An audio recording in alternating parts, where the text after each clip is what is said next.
JKC खबर अब तक में आप सभी का स्वागत है। मैं हूं आपके साथ नीरू शर्मा। खबर अब तक में आगे बढ़ने से पहले आइए नजर डालते हैं इस वक्त की प्रमुख सुर्खियों पर। एडी मनोज सिन्हा ने लाल चौक क्षेत्र का किया व्यापक दौरा और विकासात्मक कार्यों की गति की समीक्षा की।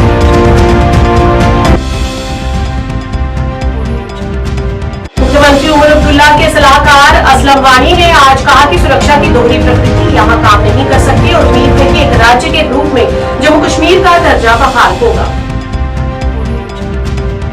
उप मुख्यमंत्री जम्मू कश्मीर सुरेंद्र चौधरी ने आज शेर कश्मीर भवन में आयोजित एक स्वागत कार्यक्रम में लिया भाग और सभी का किया शुक्रिया अदा।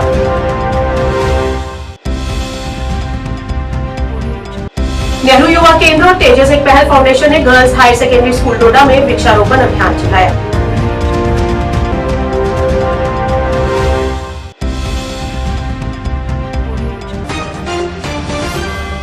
क्या आप परेशान हैं? आज ही संपर्क करें। 100% गारंटी के साथ पाए हर परेशानी का समाधान। प्रेम विवाह के लिए माता पिता को मनाना, प्रेमी प्रेमिका में झगड़ा, सौतन दुश्मन से छुटकारा, तलाक केस, नौकरी कारोबार में रुकावट, विदेश यात्रा या कर्ज मुक्ति, लॉटरी नंबर पाओ 649 हो या लोटो मैक्स, प्यार में धोखा खा चुके प्रेमी प्रेमिका एक बार जरूर। और अब समाचार विस्तार से। जम्मू कश्मीर के उपराज्यपाल ने आज श्रीनगर के लाल चौक का दौरा किया। इस मौके पर उनके साथ डिवकॉम कश्मीर वीके विदुरी भी मौजूद रहे और उपराज्यपाल ने विकासात्मक कार्यों की गति की भी समीक्षा की। और वहीं इस दौरान पत्रकारों से बात करते हुए डिवकॉम कश्मीर ने कहा कि चल रही परियोजनाएं जल्द पूरी होंगी और कुछ परियोजनाओं का काम दिसंबर तक समाप्त होने की भी उम्मीद जताई।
प्रोजेक्ट और कुछ पीडब्ल्यूडी के और इम्पोर्टेंट प्रोजेक्ट्स, तो उनके लिए एलजी साहब ने समय निकाल के प्रोग्रेस है वो देखी और उनकी जो टाइम लाइन है वो फिक्स की गई है कि जैसे आपको पता है हमारा सीमेंट का दल जो है जी, तो वो दिसंबर तक जो है वो पूरा हो जाएगा और उस पर गाड़ियाँ चलेंगी।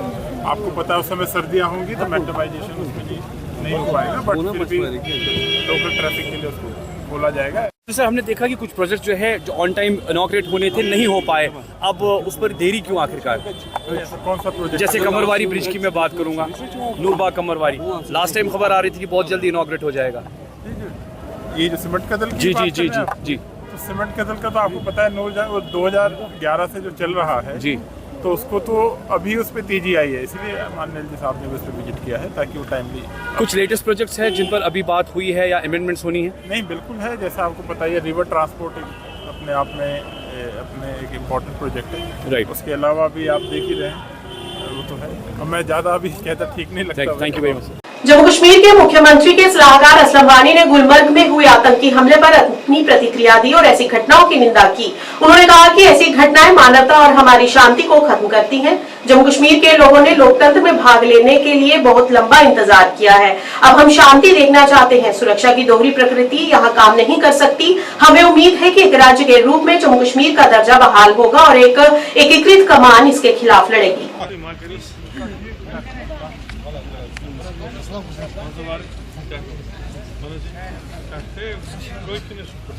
बहुत अफसोस की बात है, ऐसे जो है वाक़ात नहीं होनी चाहिए। अब हम पिछले 30-35 साल से इस मुसीबत से झेल रहे हैं, अभी भी बेगुनाह जाने जाया हो रही हैं।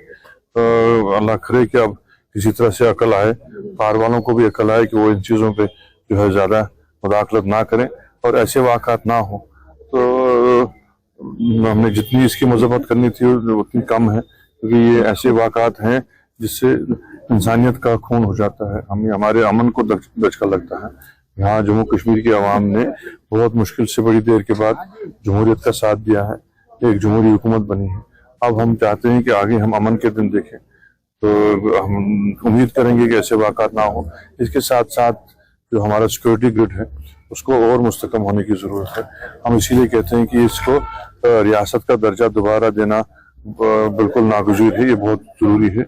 यहाँ डुअल कंट्रोल पे जो है ये जम्मू कश्मीर नहीं चल सकता कि सिक्योरिटी का ग्रिड एलजी साहब देखें, बाकी जो है चीफ मिनिस्टर साहब देखें, और सबसे ज़्यादा ज़रूरी है उमर साहब को एक्सपीरियंस है ये रियासत चलाने की, पहले भी चीफ मिनिस्टर रहे हैं, यूनिफाइड कमांड के हेड भी रहे हैं। तो हम उम्मीद करेंगे कि जल्द से जल्द स्टेट रेस्टोर हो और एक यूनिफाइड कमांड इन चीजों को मुकाबला कर सके। नेशनल कॉन्फ्रेंस द्वारा आज पार्टी कार्यालय शेर कश्मीर भवन में एक कार्यक्रम का आयोजन किया गया, जिसमें उप मुख्यमंत्री सुरिंदर चौधरी मुख्य तौर से उपस्थित रहे, जहां पार्टी कार्यकर्ता और वरिष्ठ नेताओं ने उन्हें हार पहनाकर उनका भव्य स्वागत किया। उन्होंने कहा कि एनसी सरकार सभी वर्गों के लिए आगे आकर काम करने के लिए तैयार है और युवाओं को नौकरियों में अधिक मौके देगी।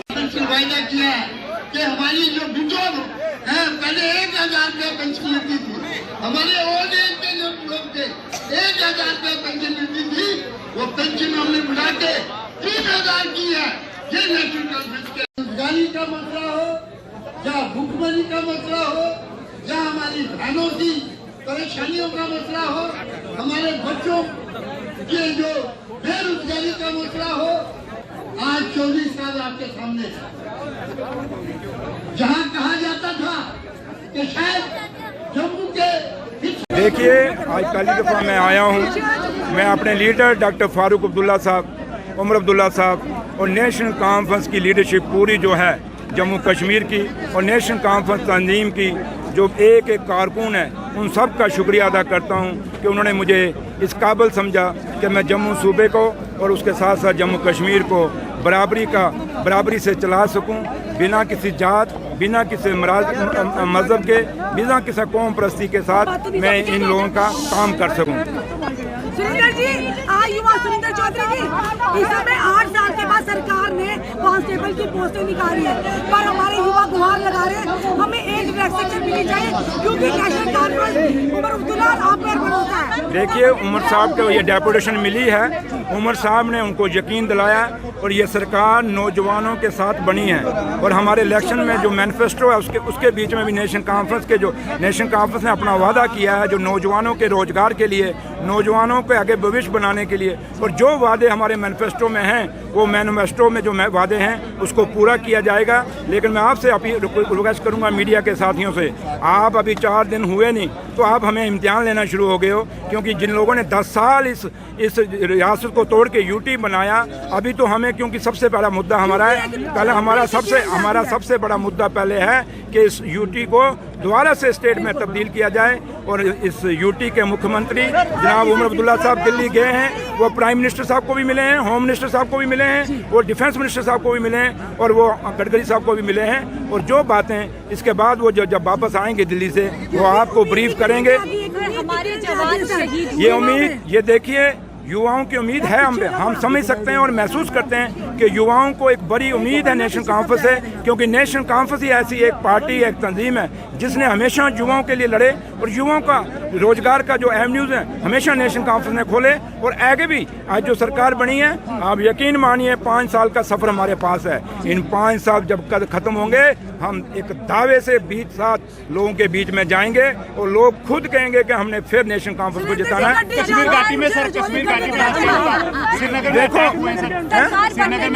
देखिए, जो अटैक हो रहे हैं, जो जाने कल भी बारामूला में गई हैं, बारामूला डिस्ट्रिक्ट के अंदर गई हैं, मैं उन जानों को जो अटैक हुआ उसका घोर निंदा करता हूँ, कड़े शब्दों में निंदा करता हूँ। लेकिन एक चीज़ मैं आपको कहूँगा कि ये आज का अटैक नहीं है, अटैक तो लास्ट 6 साल से चल रहे हैं। ये कुछ मुझे लोग कह रहे थे जी आज सरकार नहीं बनी है तो अटैक नहीं, ये पिछले जो लोग मारे गए अटैकों में वो किसके दौर में थे, ये एक कंटिन्यू चल रहा है। और इसमें दिल्ली भी ईमानदारी से कोशिश कर रही है कि इन आतंकवाद को जम्मू कश्मीर से। पर्यावरण जागरूकता को बढ़ावा देने के उद्देश्य से महत्वपूर्ण पहल में नेहरू युवा केंद्र ने तेजस एक पहल फाउंडेशन के सहयोग से गर्ल्स हाई सेकेंडरी स्कूल डोडा में एक पेड़ मां के नाम थीम पर केंद्रित वृक्षारोपण अभियान शुरू किया। इस कार्यक्रम में 60 से अधिक उत्साही लड़कियों ने भाग लिया। तेजस एक पहल फाउंडेशन के अध्यक्ष आकाश परिहार और तेजस एक पहल फाउंडेशन के युवा अध्यक्ष कौशल सिंह ने छात्रों को इस विषय को अपनाने के लिए प्रेरित किया और पृथ्वी पर जीवन को बनाए रखने में पेड़ों की महत्वपूर्ण भूमिका पर प्रकाश डाला। Today I am talking about trees. मतलब आज यहाँ पे एक प्रोग्राम हो रहा है ट्रीज के रिलेटेड। मीन्स हमें ट्रीज लगाने, ये नहीं कि ट्रीज, क्योंकि दरख्त से हमें बहुत ही चीज़ें मिलती हैं जनाब सदर, जैसे कि हवा, साया, धूप से बचने के लिए हमें साया भी मिलता है। तो आखिर में मैं इस इशारे से अलविदा लेना।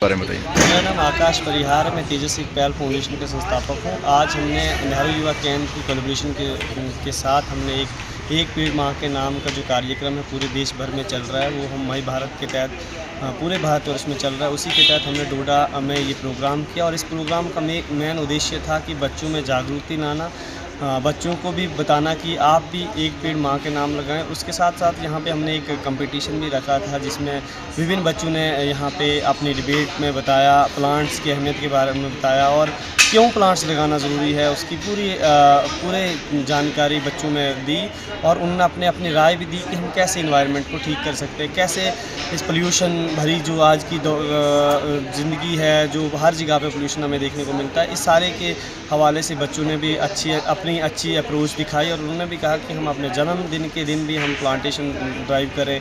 ऐसे विभिन्न कोशिश की गई और मेन जो मई भारत के तहत जो प्रधानमंत्री मोदी जी का सपना है कि हम जो है भारत में जो पोल्यूशन हो रहा है, बढ़ता हुआ पोल्यूशन आप देख रहे हैं, नेचुरल फार्मिंग की ओर ध्यान दिया जा रहा है, बाकी चीज़ों की ओर ध्यान दिया जा रहा है कि हम ज़्यादा से ज़्यादा नेचुरल, कम से कम गाड़ी को चलाएं और ज़्यादा से ज़्यादा नेचुरल चीज़ों का नेचर जो है उसको बचाने के लिए हम कोशिश करें। और प्लांटेशन ड्राइव करना बड़ा ज़रूरी हो चुका है आज के दिनों में, क्योंकि गर्मी देखो अभी इस महीने में गर्मी का टेम्परेचर आप देखेंगे तो कितना ज़्यादा है। टेम्परेचर, इकोलॉजिकल बैलेंस जो है धरती का वो बिगड़ चुका है, बर्फ़ का टाइम पे ना होना, बारिशों का इस साल आप देख रहे हैं कि सूखा कितना पड़ा और इसका कारण है कि जो इकोलॉजिकल बैलेंस जो है धरती में वो गड़बड़ा चुका है, पोल्यूशन बढ़ रहा है और मेन कारण है प्लांटेशन और इसके जिम्मेवार हम लोग हैं। हम लोग जो है रोड बना रहे हैं लेकिन उसके साथ साथ प्लांट नहीं लगा रहे हैं, हम प्लांट्स काट रहे हैं लेकिन उसके साथ एक प्लांट के बदले हमें 2 प्लांट्स की लगाने की ज़रूरत है। तो हमने इस मुहिम को आगे लेके जा रहे हैं और हम इस प्रोग्राम को कंटिन्यूसली करेंगे और कोशिश करेंगे कि हम ज़्यादा से ज़्यादा इस प्रोग्राम के तहत प्लांट लगाएं।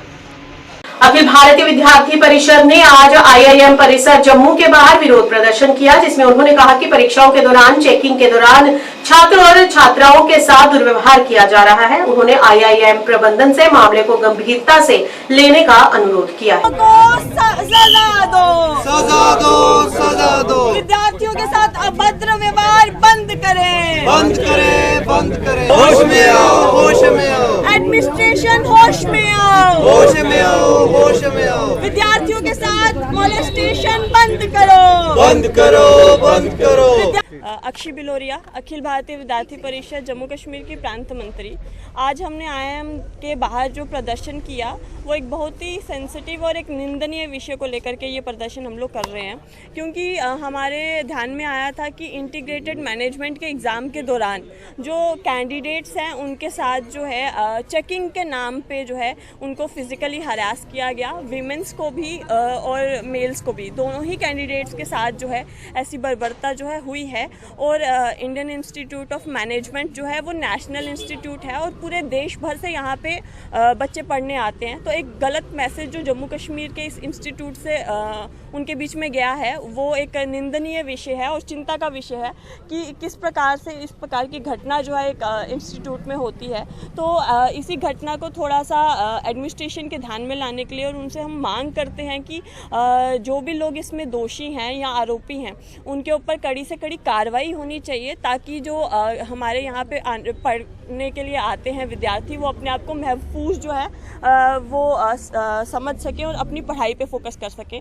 तो इसी विषय में आज का प्रदर्शन। पीएचसी के अध्यक्ष मीरवाइज कश्मीर मौलवी मोहम्मद उमर फारूक ने जामा मस्जिद में सभा को संबोधित करते हुए कहा कि अगस्त 2019 के बाद से वे ज्यादातर समय घर में नजरबंद रहे।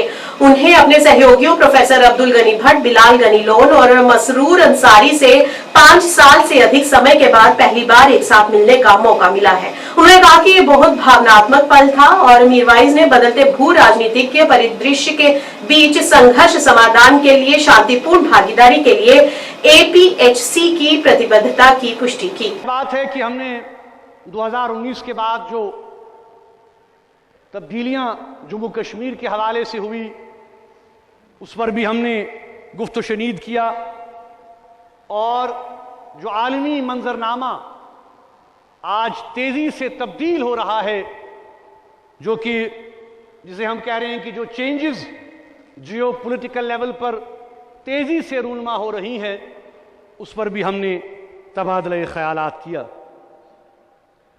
दोस्तों, बुजुर्गों, आपको याद होगा कि 1993 में जब मीरवाइज मंजिल पर कुल जमाती हुर्रियत कॉन्फ्रेंस की बुनियाद पड़ी, उस वक्त हालात बहुत मुख्तलिफ थे। 93 में जब हुर्रियत कॉन्फ्रेंस का वजूद अमल में आया तो वो ऐसे हालात थे कि जब अस्करियत बिल्कुल अपने उरूज पर थी। और उस वक्त भी अगर आप देखें कि कुल जमाती हुर्रियत कॉन्फ्रेंस ने बरमला इस बात का इजहार किया कि हमारे बनने का मकसद, इस फोरम को वजूद में लाने का मकसद ये है कि हम पुरअमन तरीकों से इस मसले का हल चाहते हैं, यानी मसले कश्मीर को हल देखना चाहते हैं। आज तकरीबन 30 साल गुजर गए और आज 30 साल के बाद फिर कुल जमाती हुर्रियत कॉन्फ्रेंस बराबर इसी मौक़िफ़ और मंशूर पे खड़ा है कि जम्मू कश्मीर के मसले का सियासी हल फौजी ताकत से नहीं, बंदूक से नहीं, बल्कि बातचीत से निकलेगा। बुजुर्गों, आप जानते हैं कि कुछ दिन कबल ही वज़ीर आज़म नरेंद्र मोदी साहब ने ब्रिक्स के जो समिट हुआ रूस में, वहां पर एक बड़ी अहम बात कही और जिस बात से हम सब बिल्कुल मुत्तफिक हैं। उन्होंने कहा कि आज का जो दौर है, आज का जो वक्त है, वो डायलॉग और डिप्लोमेसी का वक्त है। आज का दौर जंग का दौर नहीं है और हम बिल्कुल यही मानते हैं कि जंग व जदल से मसले हल नहीं होते, मसले उलझ जाते हैं। और हम भी ये महसूस करते हैं कि इसी सोच को, इसी फिक्र को आगे बढ़ाने की जरूरत है। हमने माजी में भी इस फिक्र को आगे बढ़ाया। शिवसेना यूबीटी कार्यालय में आज मनीष साहनी के नेतृत्व में एक श्रद्धांजलि कार्यक्रम का आयोजन किया गया, जिसमें उन्होंने आतंकवादियों से लोहा लेते हुए जम्मू कश्मीर में शहीद हुए जवानों को श्रद्धांजलि दी। इस दौरान प्रदेश नेताओं समेत बड़ी संख्या में कार्यकर्ता भी उपस्थित रहे। मनीष साहनी ने देश के प्रधानमंत्री और गृह मंत्री अमित शाह से अपील करते हुए पाकिस्तान के अंदर आतंकी ठिकानों को ध्वस्त करने को कहा।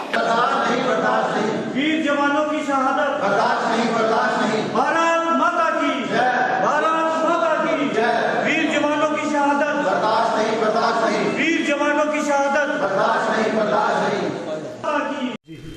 शिवसेना यूबीटी प्रदेश कार्यालय के अंदर आज यहाँ पर जो है प्रदेश नेताओं द्वारा आतंकवाद से लड़ाई के दौरान, आतंकवाद के खात्मे के दौरान जो है हमारे जो वीर जवानों ने अपना सर्वोच्च बलिदान दिया है, उनको भावभीनी श्रद्धांजलि अर्पित की गई है। आपने देखा कि गत दिवस भी कश्मीर के गुलमर्ग में पाक सीमा से सटे इलाके के पास सेना के काफिले पर जो है आतंकवादी हमला होता है, 2 वीर जवान हमारे सेना के जवान को जो है शहादत देनी पड़ती है।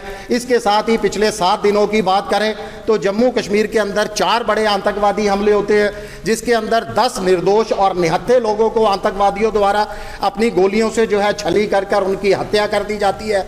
2024 में अभी मात्र 10 महीने का समय बीता है, 20 हमारे जवानों ने जो है वो शहादत दी है आतंकवाद से लोहा लेते हुए। तो शिवसेना आज प्रधानमंत्री नरेंद्र मोदी जी से, देश के गृह मंत्री जी से अपील करती है, हम निवेदन करते हैं कि वह कश्मीर की तरफ भी, जम्मू कश्मीर की तरफ भी अपना ध्यान जो है वो केंद्रित करे।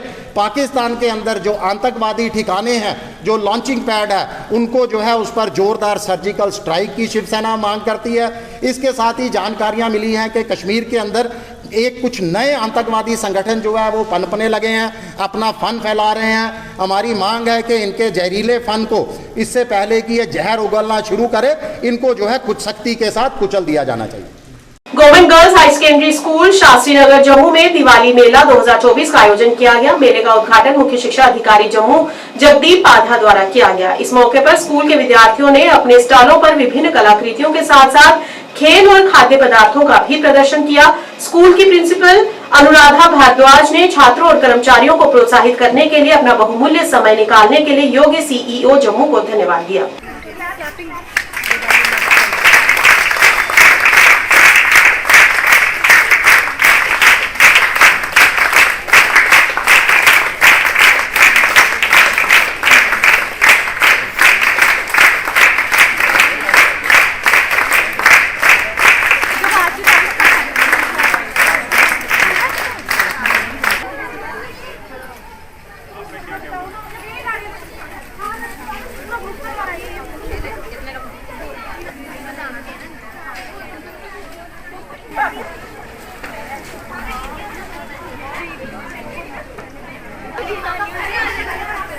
Khan, I am a senior lecturer in home science.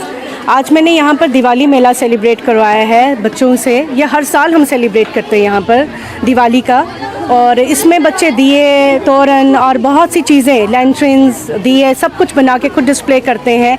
In fact ये खाने का बहुत सामान ये खुद बना के यहाँ डिस्प्ले करते हैं, यहीं पर बना के यहाँ डिस्प्ले किया।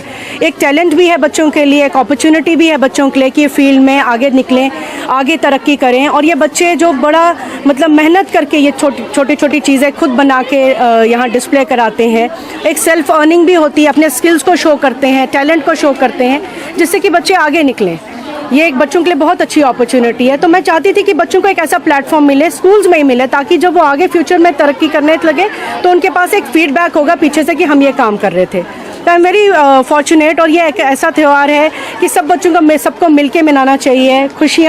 हम खुशियाँ ही बांट रहे हैं, सब मिलके मना रहे हैं। और सब बच्चे देखो अपना ऑर्गेनाइज वे में एप्रन्स पहन के, कैप्स पहन के, हर चीज़ इन्होंने डिस्प्ले करी है। तो बहुत अच्छा लग रहा है कि बच्चे ऐसा काम करते हैं, और भी बच्चों को करना चाहिए और इस सब्जेक्ट को और ऑप्ट करना चाहिए। ठाकुर हूँ। तो आज हमारे स्कूल में Shastri Nagar girls high secondary school Shastri Nagar में दिवाली मेला मना रहे हैं। हम ये सब दिवाली मेला हमारे होम साइंस के स्टूडेंट्स ने ऑर्गेनाइज़ किया हुआ है। तो यहाँ पे बहुत से अलग अलग चीज़ें यहाँ पे जो हैं वो बनाई गई हैं। तो ये हमने यहाँ पे कुछ आलू बनाए हुए हैं। तो ये हर साल की तरह, जैसे प्रिंसिपल मैम ने बताया कि बच्चे जहाँ पर दिवाली को सेलिब्रेट करते हैं, क्योंकि इसके बाद इनको पूजा हॉलीडेज़ हो जाएंगी, तो पूजा हॉलीडेज़ से पहले ये एक दिन जो है दिवाली सेलिब्रेशन का पूरा स्टॉल्स वगैरह लगाते हैं। और स्टॉल्स लगाने के बाद ये पूरे बच्चे जो इस स्कूल के हैं वो इनके स्टॉल्स पे आते हैं, अपनी मनपसंद चीज़ को खरीदते हैं, खाते हैं और एंजॉय करते हैं। हम अपनी तरफ से भी इस स्टाफ को, इन बच्चों को दिल की गहराइयों से मुबारकबाद देते हैं कि ये इसी तरह से इस फंक्शन को ऑर्गेनाइज़ करते रहें और बच्चे जो हैं वो हर साल दिवाली को सेलिब्रेट करें और खुशी खुशी सेलिब्रेट करें।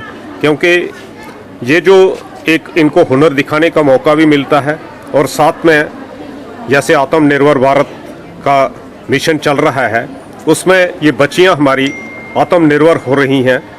अच्छी अच्छी डिशेस को खुद तैयार किया हुआ है।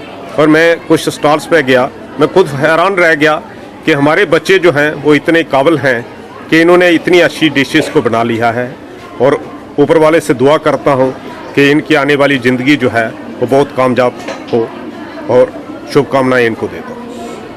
एसएसपी डोडा मोहम्मद असलम ने साइबर क्राइम के बारे में जानकारी देते हुए पत्रकार वार्ता की और बताया कि साइबर क्राइम जांच इकाई डोडा ने 49 मोबाइल फोन बरामद किए हैं, जिनकी कीमत 7,53,973 रुपए है।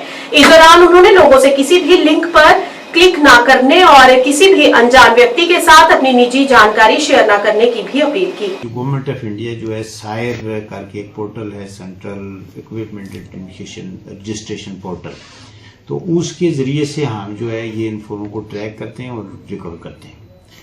हमें ये खदशा भी होता है कि जो है एक तो प्रायोरिटी रहती है कि जो किसी का अगर मतलब कोई भी चीज़ अगर चोरी हुई है तो वो उसको एक्चुअल मालिक लाफुल मालिक तक वो रेस्टोर हो। दूसरा जो है कि उसका मिसयूज, तो ये जो एक ऐसी चीज़ मोबाइल है कि इसका मिसयूज का जो है इसका खदशा होता है कि अगेंस्ट स्टेट ये मतलब इसका कभी इस्तेमाल होता है, इंटरनेशनल एलिमेंट्स जो हैं वो मिसयूज करते हैं इसका। तो लिहाजा इन सब चीज़ों को मद्देनज़र रखते हुए जो हमारी प्रायोरिटी रही और 49 मोबाइल नंबर्स जो हैं वो मोबाइल फ़ोन जो हम रिकवर किए डोडा पुलिस ने, और जिनकी मालियत 7,53,000 बनती है।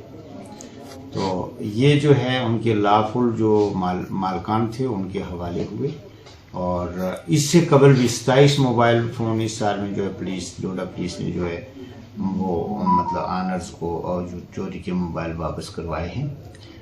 यानी मोबाइल्स के अलावा हमारा ये भी जो है ये टॉप प्रायोरिटीज़ में आता है कि हम जो ख़ास करके चोरी वगैरह वो उसको रिकवर करें, उस ब्रेकिंग रिकवर करें और जो एक्चुअल मालकान हैं उन तक उनके जो है मतलब चोरी के माल को बरामद करके उनको वापस करवाएं। साइबर फ्रॉड के लिए सबसे जो बुनियादी एक चीज़ है जो किसी भी लेमैन को भी उससे जो है साइबर फ्रॉड से बचा सकती है, वो है कि अननोन नंबर्स और अननोन लिंक्स को कभी क्लिक ना करें। खुसूसी तौर पर लिंक क्लिक करने से ही फ़ोन हैक होता है।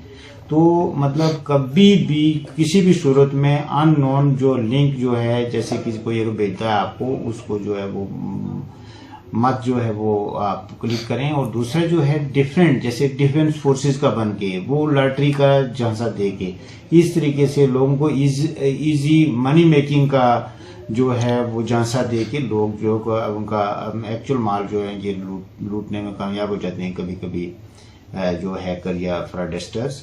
तो उसमें भी जो है हमारी पुलिस की कारकर्दगी अच्छी रही है। उसमें भी जो है हाल ही में हमने 2-2.5 लाख पैसे से करे का बताया, उससे पहले भी जो है आए दिन कुछ न कुछ जो है वो हम करवाते रहते हैं। सर जो ऑनलाइन गेम्स के लिए भी यही है, इससे इजतनाब करें, ये जो है ये अच्छी चीज़ नहीं है। और पेरेंट्स अपने बच्चों पर कंट्रोल करें, मिस यूज़ ऑफ मोबाइल ना हो और इसका ध्यान रखा जाए। खास करके जो किड्स हैं और जो टीनेजर्स हैं उन पे माँ बाप थोड़ा कंट्रोल करें और उनको भी, क्योंकि आज जो है अवेयरनेस जो है बहुत है और ये फ़ोन से हम जो है वो बच्चों को दूर नहीं रख सकते। और कोशिश ये हो कि इसका मिस यूज़ ना हो। राष्ट्रीय बजरंग दल द्वारा आज डीसी रोड जम्मू में पाकिस्तान के खिलाफ विरोध प्रदर्शन किया गया। इस मौके पर प्रदर्शनकारियों ने पाकिस्तान के खिलाफ नारेबाजी की और रोष प्रकट किया। इस दौरान राकेश बजरंगी ने कुछ दिनों से लगातार कश्मीर घाटी में सेना पर हो रहे आतंकी हमलों की कड़े शब्दों में निंदा की है। उन्होंने कहा कि वहां पर रह रहे मासूम लोगों को निशाना बनाया जा रहा है और कहा कि जब से एनसी सरकार सत्ता में आई है तब से ऐसी हरकतों का सिलसिला लगातार जारी है। इस मौके पर उन्होंने केंद्र सरकार से अपील करते हुए कोई ठोस कदम उठाने की मांग की। पाकिस्तान पाकिस्तान पाकिस्तान पाकिस्तान पाकिस्तान पाकिस्तान पाकिस्तान पाकिस्तान पाकिस्तान पाकिस्तान पाकिस्तान पाकिस्तान। देखिए, कल पाकिस्तान प्रशिक्षित आतंकवादियों द्वारा एक हमला जो है वो सेना के जवानों के ऊपर किया गया, जिसमें 3 सेना के जवान जो है वो शहीद हो गए और उनके साथ ही 2 पोर्टल भी जो है वो शहीद हुए हैं और 2 जवान जो है गंभीर अवस्था में घायल हैं और उनका उपचार जो है वो हॉस्पिटल के अंदर चल रहा है। जब से एनसी सरकार का गठन हुआ है, जो 7वीं 8वीं घटना जो है वो कश्मीर के अंदर आतंकवादी हुई है, चाहे वो टारगेट किलिंग हो, चाहे वो सेना के ऊपर हमले हो। लगातार पाकिस्तान प्रशिक्षित आतंकवादी कश्मीर को दहलाने का काम जो है वो कर रहे हैं। तो कहीं ना कहीं हमारी इंटेलिजेंस एजेंसियां जो हैं वो इसमें फेल नजर आ रही हैं। अप्रैल के महीने के बाद कश्मीर के अंदर कोई भी घटना जो है वो आतंकवादी घटना नहीं हुई थी।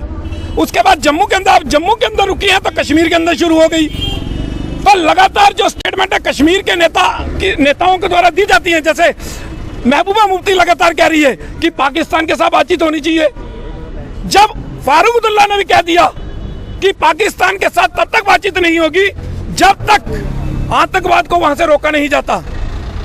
तो ये महबूबा मुफ्ती लगातार इस प्रकार के बयान देकर उग्रवादियों का मनोबल जो है वो बढ़ाने का काम कर रही है। और लोकल मिली भगत जो है इसके अंदर जो है वो है, वहां के कुछ लोग इन आतंकवादियों को पनाह देने का काम, उनको खाने पीने का, उनको पैसा जो है मुहैया करवा रहे हैं। तो इंटेलिजेंस एजेंसियां उन लोगों को ढूंढ निकालें, क्योंकि देश के सबसे बड़े गद्दार तो वो लोग हैं जो इन आतंकवादियों को जो है वो पनाह देने का काम कर रहे हैं। तो हमारी सरकार से मांग है कि हर बार इस प्रकार से हम प्रदर्शन करते हैं, जब जब कोई घटना आतंकवादी घटना होती है हम प्रदर्शन करते हैं। हमारी एक मांग होती है कि इस पाकिस्तान को सबक सिखाया जाए, लेकिन सरकार क्यों चुप रहती है, क्यों कार्रवाई नहीं करती?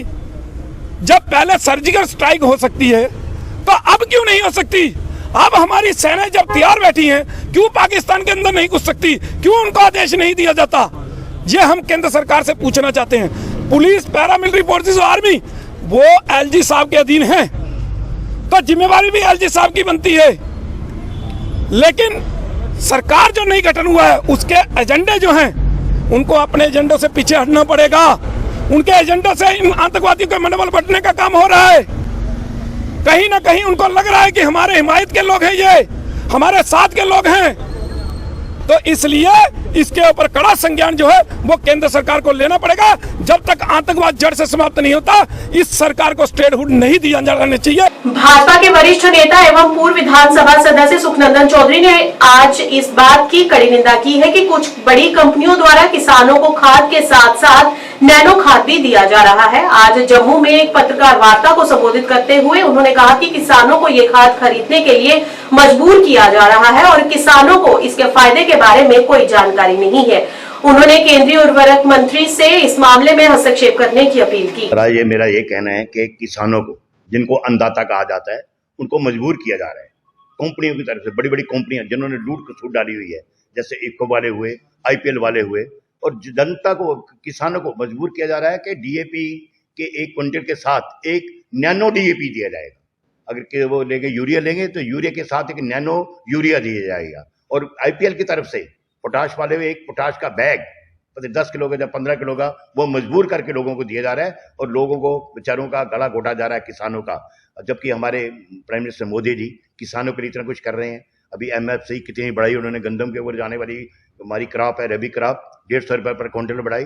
और जो 45 साल तक आपने नहीं कर सकी कांग्रेस, वो हमने 10 साल में करके दिखा दिया। जो हमने एक वायदा किया था किसानों से, हमारी गवर्नमेंट ने, दिल्ली वाली गवर्नमेंट ने, प्राइम मिनिस्टर मोदी जी ने, कि किसानों की डबल इनकम करेंगे। 80% तक उन्होंने इंक्रीज इसके ऊपर कर दी, यानी 200 पूरे डबल इनकम तक पहुंच गए वो। लेकिन आज जो बड़ी बड़ी कंपनी वालों हैं, मेरी आपके माध्यम से अपील है, एक खासकर फर्टिलाइजर मंत्री जी से और प्राइम मिनिस्टर नरेंद्र जी मोदी से एक विनती है कि अगर इतना कुछ किसानों के लिए कर रहे हैं और इनके ऊपर नकील कसी जाए, जो कंपनी वाले जैसे आईपीएल होगी, अपने इफको वाले हो गए, जबरदस्ती लोगों को मजबूर मत किया जाए कि लोग सड़कों पे ना आ जाएं। यानी मजबूर किया जा रहा है कि आपको नैनो भी लेना पड़ेगा, 1 क्विंटल के साथ नैनो डीएपी लेना पड़ेगा, यूरिया 1 क्विंटल के साथ नैनो यूरिया लेना पड़ेगा। जब को एजुकेट करो, समझाओ कि नैनो अच्छा है, वो अच्छा, उसमें फर्क वो लगेगा जब किसानों को खुद ही किसान इसको खरीदेंगे। उनको किसानों को मत मजबूर किया जाए, कहते हैं उनको अन्नदाता है, लेकिन अन्नदाता को आज सड़कों पर आने के लिए मजबूर किया जा रहा है। इतना मेरे आपके माध्यम से फिर इस पर क्यों परेशानी नहीं है भाई, मैं खुद किसान हूँ। अगर मैं डीएपी का डालता हूँ, डीएपी खाद इसका इफको का या आईपीएल का, तो मुझे मजबूर किया जा रहा है कि आप इसको नैनो डीएपी डालो। भाई मुझे समझाओ, पहले मुझे एजुकेट करो, मुझे एजुकेट करो, समझाओ कि नैनो उसमें फर्टिलाइजर में और नैनो में जो नैनो डीएपी उसमें फर्क क्या है। मुझे एजुकेट करें ना, फर्क समझाएं मुझे। ऐसे मजबूर किया जा रहा है भाई उसके साथ आपको ये भी मिलेगा, वो आईपीएल डीएपी के साथ आईपीएल वाले पोटाश दे रहे हैं। यानी इन बड़ी बड़ी कंपनी वाले लोगों की लूट खसूट है। जब मैं पहली बार एमएलए बना था तो मैंने एक पकड़ा था इफको कंपनी का डीएपी का खाद, 9200 मीट्रिक टन इधर आया था, वो नकली खाद निकला था। यहां से वापस गया, कहां गया कि मुझे नहीं पता, कहीं और स्टेट में भेज दिया होगा, लेकिन इन कंपनी को जो धांधली है इसके ऊपर नकेल कसी जाए। पता चलेगा। इसलिए फिर आपके माध्यम से फिर मैं विनती करता हूँ सेंट्रल गवर्नमेंट से और अपने डिपार्टमेंट से, एग्रीकल्चर डिपार्टमेंट से भी, कि ये लोगों को एजुकेट करे, लोगों को समझाए कि कौन सा खाद अच्छा है, कौन सा ना अच्छा है, और जबरदस्ती किसानों के साथ ना की जाए। फिकीफ्लो जेकेएल द्वारा आज स्टार्टअप कॉन्क्लेव 2024 का आयोजन किया गया। इस मौके पर फिकीफ्लो की चेयरपर्सन रुचिका गुप्ता, वरुण आनंद सहित कई बड़ी हस्तियां यहां पर मौजूद रही, जिन्होंने इस पर कई जरूरी जानकारी साझा की। नमस्कार जी, मेरा नाम रुचिका गुप्ता है। मैं chairperson FICCI FLO Jammu Kashmir and Ladakh chapter हूँ। आज हम जो अनाउंस कर रहे हैं वो है हमारा Jammu and Kashmir startup conclave 2024 nation stage पे है।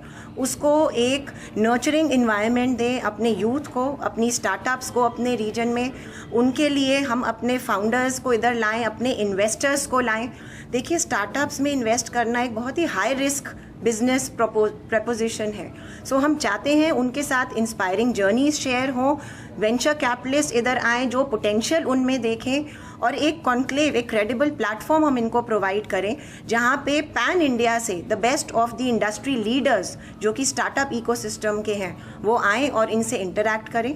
इसीलिए हमारे कैश प्राइजेस भी हैं 2.5 लाख रुपीज़ के अंडर मल्टीपल कैटेगरीज, जहां पे स्टार्टअप्स पिच करेंगी, कम्पीट करेंगी और अपने आइडियाज़ को शोकेस करेंगे। टाइमिंग क्या रहेगी? ये 8 नवंबर को है और ये हम model institute of engineering and technology Kot Balwal में करा रहे हैं अपना इवेंट। नाम वरुणा आनंद है जी, नमस्कार। और मैं फिकीफ्लो की इमीडिएट पास्ट चेयरपर्सन हूँ। फिकीफ्लो की एक कमिटमेंट है स्टार्टअप स्पेस में एक इनकरेजमेंट देना बच्चों को। ये इवेंट हम कुछ सालों से करते आ रहे हैं। पिछले साल अंडर द टर्म उदय हमने किया था, जिसमें young children from schools colleges across Jammu and Kashmir हमने ये इवेंट किया था। उसी तरीके से हम इसको कैरी ऑन करना चाहते हैं और हर ईयर हम इस कॉन्सेप्ट को स्ट्रॉन्गर बनाना चाहते हैं। तो वही हमारा कॉन्सेप्ट है और इस बारी भी this is come under the name of startup conclave और इसके 3 segments prizes 2.5 lakhs will be given.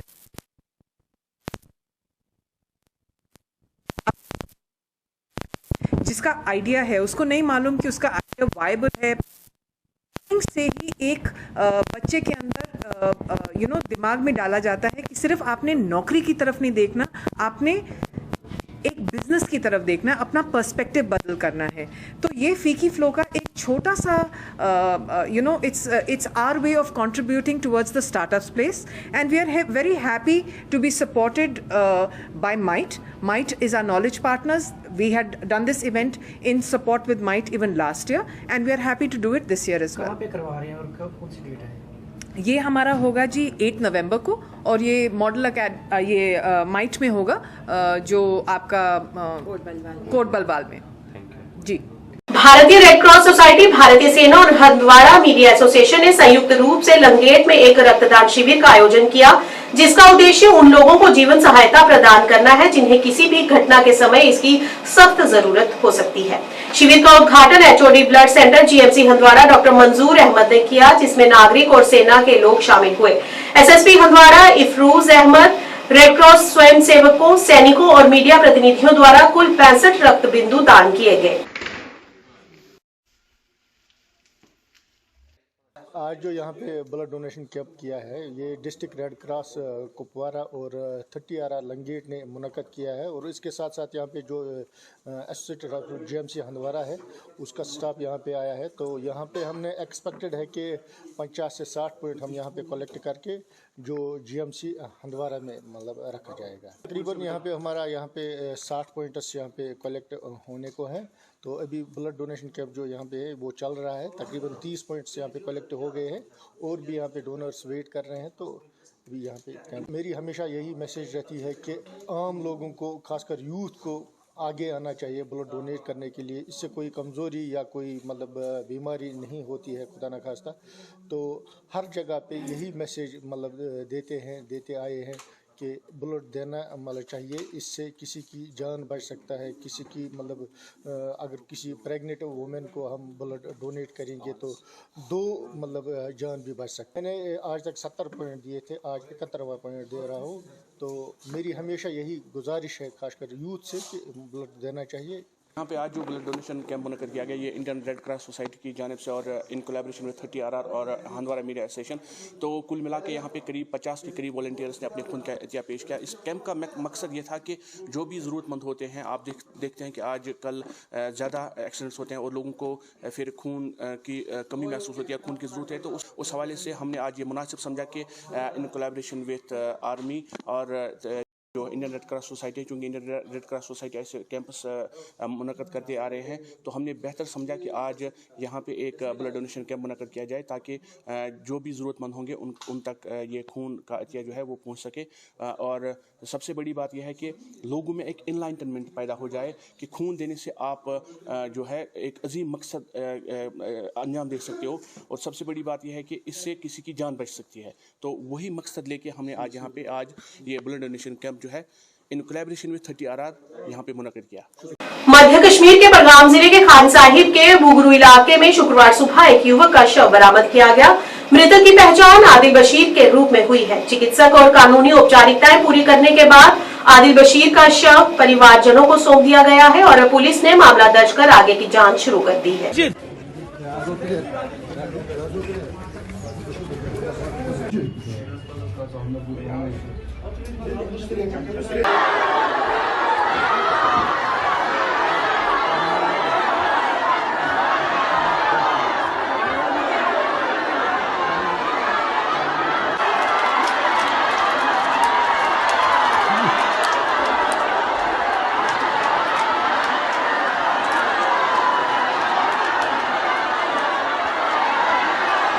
कर रहा था हैदरपुरा से, और आजकल ये प्रैक्टिस बडगाम डिस्ट्रिक्ट हॉस्पिटल में कर रहा था। लेकिन कल हॉस्पिटल जहाँ पे ट्रेनिंग कर रहा था, उन्होंने बताया कि ये कल 2 बजे यहाँ से निकला है। तो 2 बजे के बाद इनका घर वालों से बिल्कुल कनेक्शन टूट गया था, तो फ़ोन नहीं उठा रहा था। और उसके बाद जब आज सवेरे इनके वालिद साहब बडगाम डिस्ट्रिक्ट वहाँ पे गए थे थाने में, तो उन्होंने उनको बताया कि वो हम उसका पता करेंगे। तो उसके बाद ही थोड़ी देर के बाद खान साहब थाने से मैसेज आई कि उसकी डेड बॉडी यहाँ पे पहुँच गई है। लेकिन जिस हालत में हमने उसको वहाँ पे पाया, तो ऐसा लग रहा है कि जैसे कि इसका मर्डर किया गया है। इसका आपने देखा कि दाएं और जो इसका कान है इधर, ये वाला हिस्सा नहीं था, वहाँ पर नहीं था। और सबसे बड़ी बात है कि मैं इसी गांव में रहता हूँ, हम इसको जानते हैं कि इसका वैसे बहुत यहाँ पर जो इसका बिहेवियर था बहुत अच्छा था। और डीएसपी खान साहब से यही मौतबाना गुजारिश करूंगा कि इसका जल्द से जल्द पता लगना चाहिए कि इस मौत की वजह क्या हुई, ताकि इसके वालिद साहब, इसकी माँ, इसके रिश्तेदारों या पूरे गांव को ये पता चले कि इसकी वजह क्या थी, असल वजह क्या थी। इसी खबर अब तक के आज के इस अंक में इतना ही। नया अंक लेकर फिर हाजिर होंगे, तब तक के लिए दीजिए इजाजत। नमस्कार।